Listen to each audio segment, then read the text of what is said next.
This is the Sports Timeout Podcast with Jordan Atkins, Dr. DePoe, and your host, It's that time again, everyone. Welcome to the Sports Timeout Podcast, brought to you by Blondie's Woodfire Wheelhouse Food Truck and Kraken Cajun Seafood House in Joplin.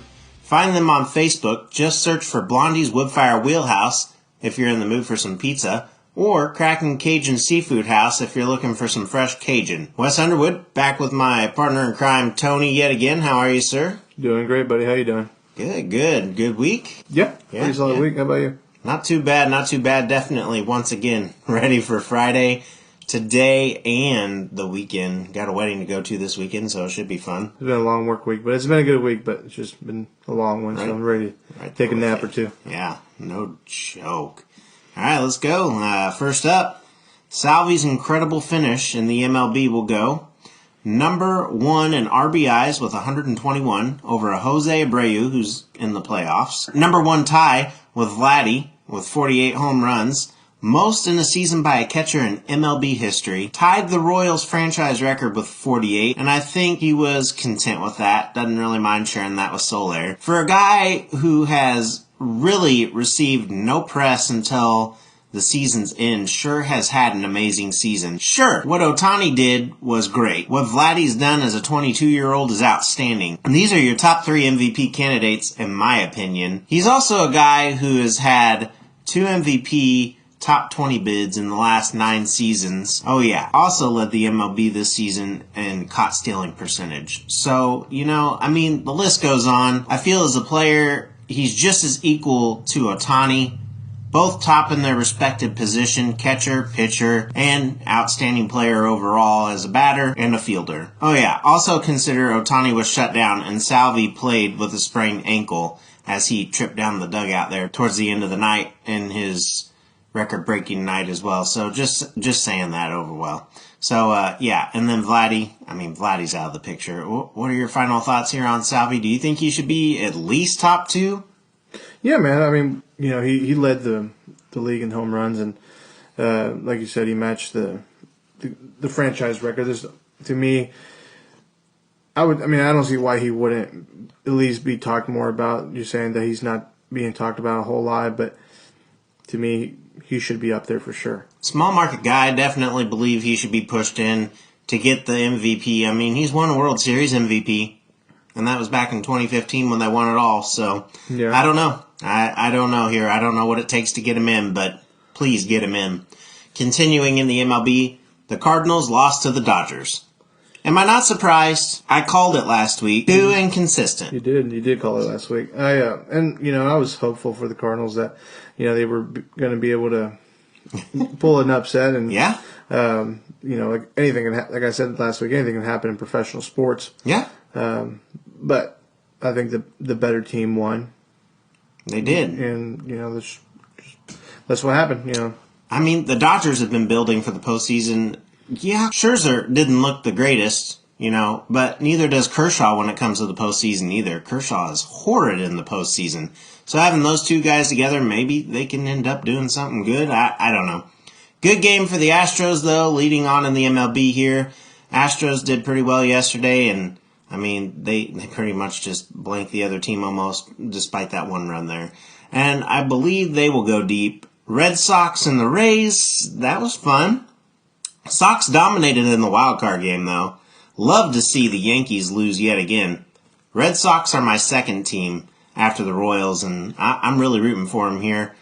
And then I hope they beat the Rays in this series. I really do.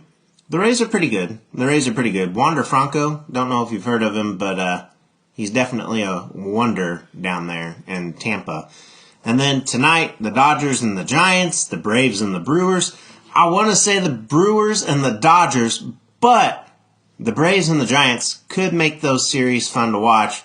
Exciting October ball to be played. Anything stick out here to you, Tony? Or I like to watch the last game in the World Series and kind of see, just to say that I watched it, but besides that, no. It's even more intense the moments going up to it. It is really fun to watch postseason baseball. I don't know what it is, but I just love it coming down to the last out. Yeah, I like to go to professional baseball game, because obviously I'm not a big fan of it, just simply because I don't understand it as well as other people. But Yeah. I'd like to go to a game for sure at some point.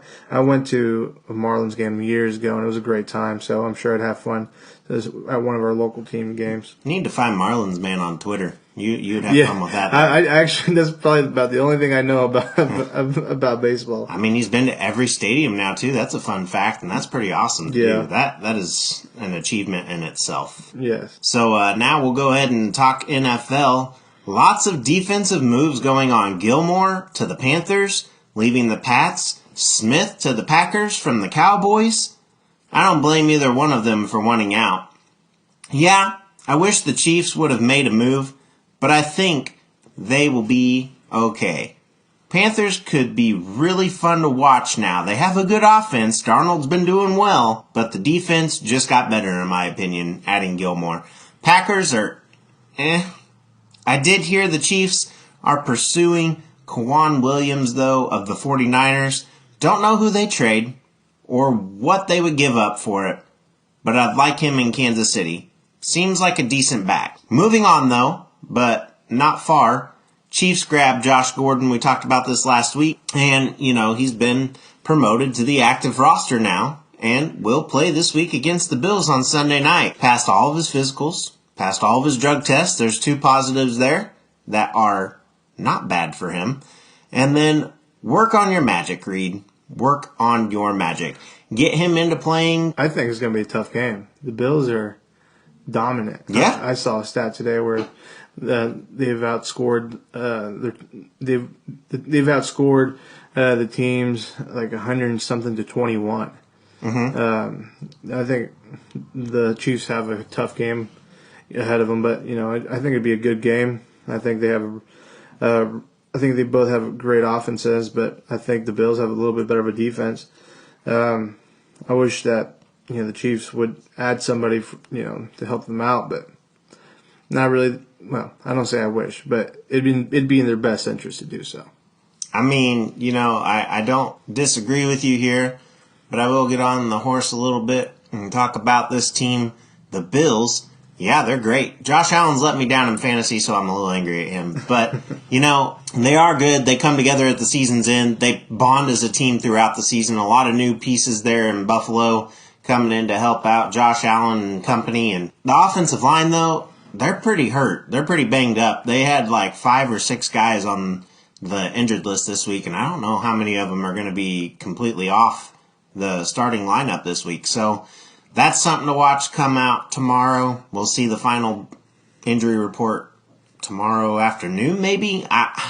Usually that's when it goes through. They say Friday, but it's a Sunday night game, so I think it's a little bit later, so Saturday. Correct me if I'm wrong there, but that's what I'm saying here.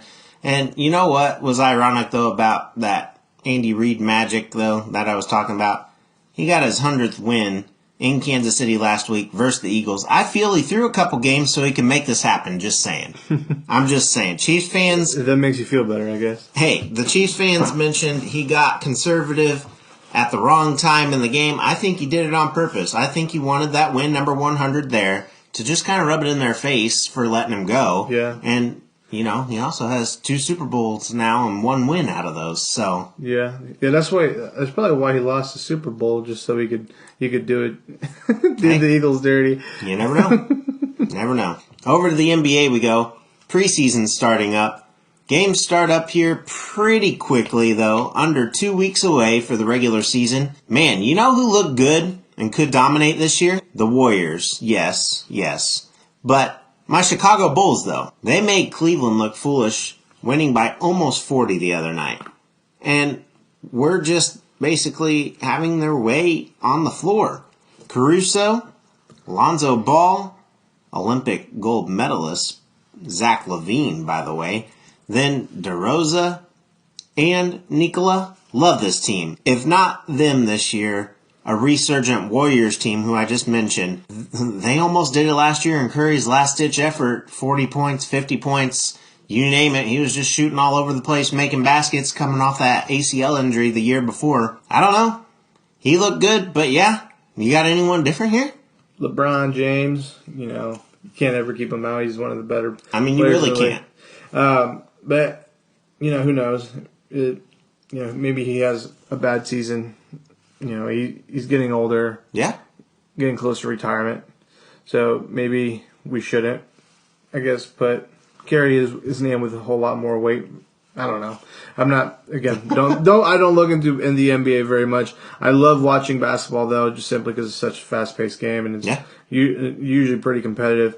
But, just simply, LeBron James is one of those players that, you can't keep out of your mouth. And obviously there's a bunch of people that play with him that are going to, like Anthony Davis and isn't Russell Westbrook also on the team. Yep. Those three players alone are really good players. They would be a stacked team even with just three of those guys on any team. So they're going to be a very tough team to beat. A lot of big heads, though. A lot of big heads. And that may be the issue they have, simply just the fact that they're not meant to play with different people that are just as competitive or just as good as them. Because they have to set who's going to be the leader at some point. Westbrook couldn't get along with Harden. His head got too big there. He even ended up with Harden again. He couldn't do it with Durant and Harden together. He had to be the center of the show, in my opinion. Yeah, triple-doubles are great, but you got to move that ball around, too. Sure. Yes, you do get the triple-double in assists and stuff, but you're also dominating in points, scoring either half of your team's points, or you're on the bench doing nothing, coming out and getting assists and layups and whatnot. I don't know. Yeah. I like it, but I do think him and LeBron are going to clash, and I think he's going to end up being out of there. He ends up being a cancer in everybody's locker room. Yeah, and who knows, for example, this is kind of going back to football, like Antonio Brown was the same way. Yeah. But whenever he went with Tom Brady, he seems to be doing a whole lot better now. Hopefully LeBron can settle him down a little bit. And if LeBron is truly Michael Jordan-esque, he can be that leader in the locker room. He can cohabitate with these guys and be in the same locker room, living with them week in and week out and playing, and they can be a unit together. Because look what Michael Jordan did, and now we hear what Scottie Pippen thought of him. Look what Michael Jordan did with Dennis Rodman, who was just everywhere off the court. Mm-hmm. If LeBron can do that, then I can say you're up there with Michael Jordan. The only thing that Michael Jordan has over LeBron, in my opinion, the NCAA championship, with North Carolina, and that's a whole different topic, but still, if they can do that, I think LeBron deserves a little bit more respect. Yeah, and I think that's something that's like super overlooked. I think people don't, whenever it comes to debating like who the GOAT is, yeah. A few of the names that you hear is, Michael Jordan, obviously, Kobe Bryant, LeBron James. Yeah. Those are the top three, in my opinion, that people talk about the most. And I think, out of all three of those, the best leader was definitely Michael Jordan. He was. I don't know how good of Kobe was as a leader. I know that he was kind of a ball hog. I think towards the end he was pretty good. Yeah, but it was kind of late, It was. I think he matured quite a bit, and and LeBron's won a few championships, but so did Kobe. But I think being a leader and on the court and off the court in the locker room and all those places is something that people overlook way too much. And it's not necessarily something you can stat. You can't, make a statistic out of it. So, but I do think, I never thought about it until you kind of brought it up, that the leadership role and how important it is. And you think about like, okay, do you want to leave a legacy behind because you were a good leader, or do you want to leave a legacy behind because you were a good basketball player? Yeah. And I think Russell Westbrook right now is still on just trying to be the best basketball player that he can be, which is great. Mm-hmm. Don't get me wrong, that's great.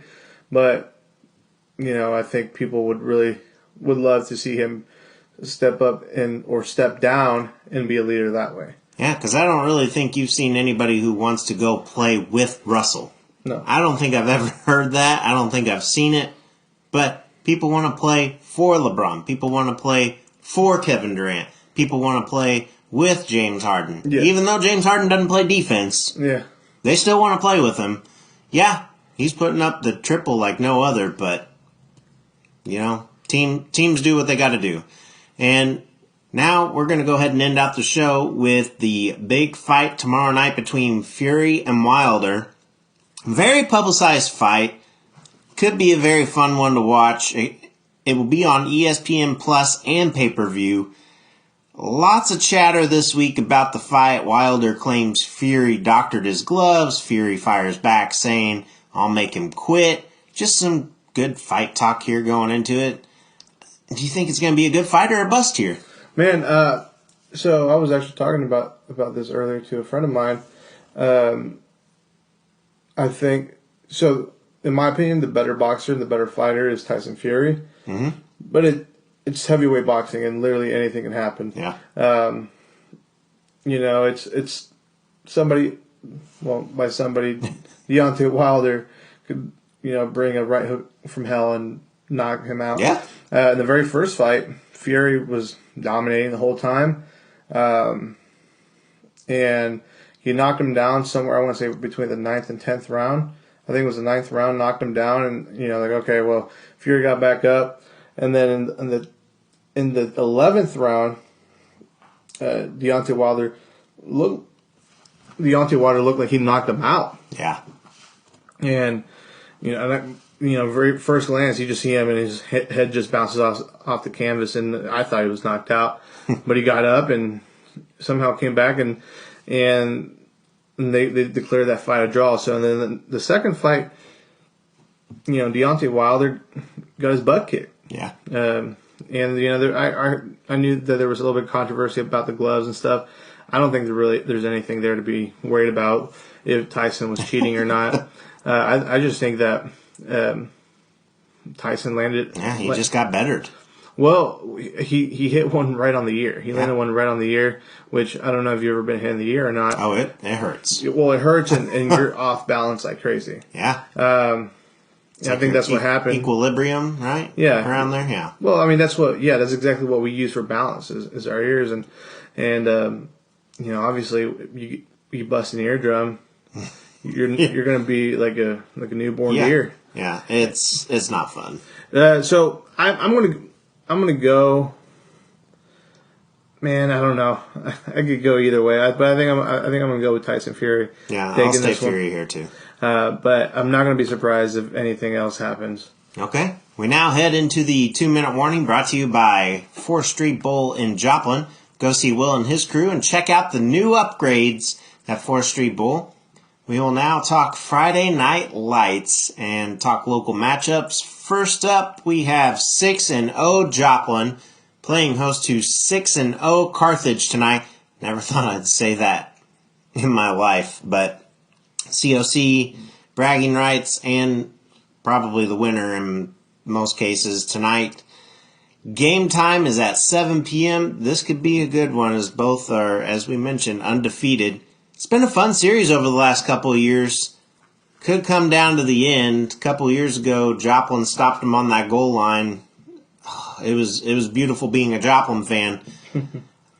I want to lean Joplin here. I know Carthage is going to put up a fight, but Joplin seems to do things at home. They've done well on the road this year too, but over the last few seasons, Joplin's played really well at home and come in hot. So I'm going to go Joplin at home. You say?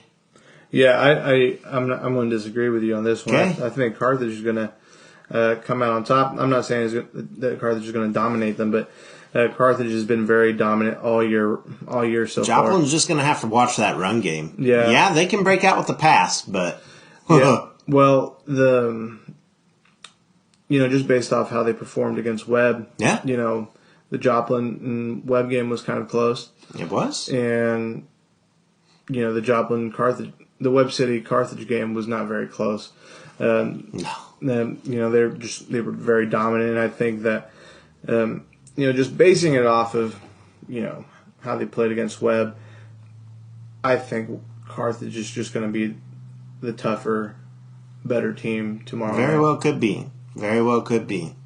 Next up, we talk 4-2 Webb City. They'll hit the road tonight and take on 5-1 Nixa. Tough opponent again. Yeah. This game will be fun to watch. I mean, it's set up for 7 p.m. at Nixa. It's going to be kind of cooler tonight. Those hits are going to matter tonight, too. So, with that extra pop in the cool breeze. Yeah. Who you got? Because I'm going to listen to what you say here, and then I'm going to answer this time. Man, it's tough. I mean, Knicks is a very, very good team. I think they're a top contender. Yeah. I know they lost against Joplin, but man, it's a tough decision. I'd like to say Webb because I'm a Webb City alumni and I love the Cardinals. I don't know. I don't know. Just the way they've been a little inconsistent. COC's gotten competitive. Yeah, no, and I don't get me wrong. I love seeing the COC be competitive, but I also like seeing Webb dominate. Yeah. I think I'm gonna go with Nixa. Unfortunately, this week. I'll go opposite here. I'm gonna say Webb City improves to 5-2. I think they've worked out the kinks this week. I think they'll keep it rolling. And I hope you're right. And I mean, me too here on the betting side, but I think Webb City can pull it out. I think Nixa can get caught off guard here, and I think they will. Coach Rod knows these guys. As long as his team's listening, I think he'll do it. And this week, I think these guys are going to be ears open because they don't want to fall down in the postseason standings here. So we'll see. Next up, 3-3 Carl Junction will head to 3-3 Republic. This one will be fun to watch. 3-3 teams. Yeah. I'm going to go with Carl on this one. I'm going to go opposite here and go Republic. Republic showed a strong effort against Joplin last week. Yeah, they came up short. A lot of miscues in the second half, starting off with an interception from Allright. So, I like Republic here. Again, yes, it's going to be back and forth. You got Carl Junction. We'll see where this goes. 0-6 Neosho will hit the road against 1-5 Ozark, and I'm only laughing because I'm going to say it again. This week, I think Neosho edges out Ozark. I'm going to be right this time. I'm getting it. They get it. Win number 1. Who did Ozark beat? Ozark beat Willard. Oh, okay. So is Willard 0-6, or are they? Yes, they are. Okay. They're at the bottom as well. Okay. Well, this is bottom 3. Yeah, bottom 3. I mean, it's toilet bowl. Hopefully, I'm gonna go with Neosho. I see something in them this coming game. I do. I really do. I think they can stun Ozark. I really do. And if not Ozark, they will for sure do something maybe against Willard. Yeah. We'll see. Well, yeah, we'll see, I guess. And lastly, 3-3 Seneca will head to 6-0 Lamar. Your boy Trent Muller there getting his Indians ready to go for this one. They always seem to play well against Lamar since Trent's been there. And, they could put a damper on Lamar's season. I mean, they're one of the ones who beat him a couple years ago, so... Okay. 7 p.m. at Lamar. Both teams like to duke it out here. I'm going to call Seneca with the upset. Yeah. I'm gonna go with Seneca as well. Their new coach is pretty good, though. Yeah. I think Lamar is doing a lot of good things, and they have a new young coach who's hungry and really cares about football and the program and the city. The only reason I say this is because I know the guy, but I think he's done a very good job over there. But yeah, I'm gonna go with Seneca for this one. All right. And with that being said, we'll finish out with a local sports update brought to you by Jefferson's. Come join Billy and his crew for happy hour from 3 p.m. to 6 p.m. Monday through Friday. And with high school football out of the way, next up we have local college sports. MSSU football will take on Lincoln at 2 p.m. at Lincoln Mo. Man, did you see that they almost beat Pitt? Yeah, that was a good game. I didn't get to watch it. I stayed updated through social media, and I was so excited because it's been a minute since they beat Pitt. Nathan Glades for Missouri Southern could be the real deal here within the next couple of years. Yeah, I think basing this off of watching him play last year and watching a few highlights of this year. I mean, he just runs the ball hard. I don't think he's like an extreme athlete and like out of this world athlete, but I think he's just like a tough kid that runs the ball hard every single time. Very, very tough. It's good to see a local kid perform very well. Yeah. In the next level. We need a lot more of it. We need a lot more of it. I mean, Joplin's had a few here and there. Webb City's gotten a few out there. Quite a few in D1. Zach Westmoreland, Eastern Michigan. Yeah, just balled out this last weekend. Dude's doing great up there. Yeah, I'm happy for him. Yeah, I like seeing local kids do good. Also, another Joplin kid, Isaiah Davis. Yeah, I don't know how he's been doing this year. He's doing fantastic, but he's hurt right now. Okay, but he is still balling. He led his team to the national championship last year. They came up short. Okay, in the COVID national championship. Yeah. Good things to come from him too. I see them both going to the NFL if they keep their heads on straight and they do what they need to do. Yeah, I think so as well.